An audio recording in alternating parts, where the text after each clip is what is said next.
My grandfather was in several businesses before he got in the car business. He was a tobacco farmer, he was in construction. I think at one point he was a mule trader. I guess that led to him being talked into buying into this dealership in 1933 that was going broke during the Great Depression. So he got the dealership back on his feet and started to make a viable business out of it.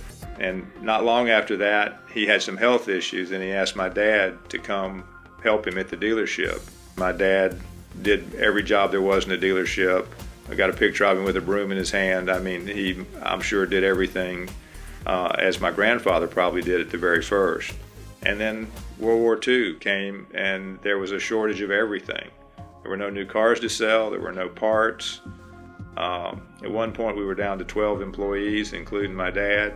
They sold used parts, used tires, pumped gas, made parts, did repairs as best they could on the cars, and sold what few used cars were available. There were no new cars to sell.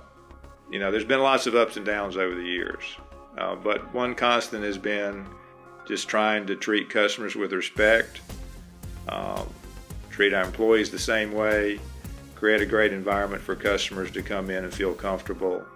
Fred was always interested in being in the business. He just, from a young age, wanted to be in the car business. He was around it, and I think he loved it from the start.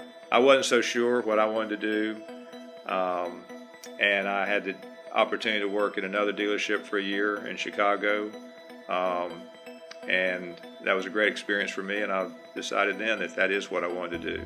We have the fourth generation in the business now, which we're very proud of that. Fred has three sons, Omni, West, and Brad, and I have two, Louis and David.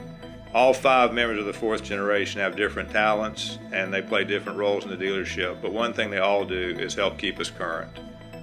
Things are changing rapidly, and we have lots of younger customers, lots of different ways to communicate with them, and we're staying on top of that with the help of the fourth generation.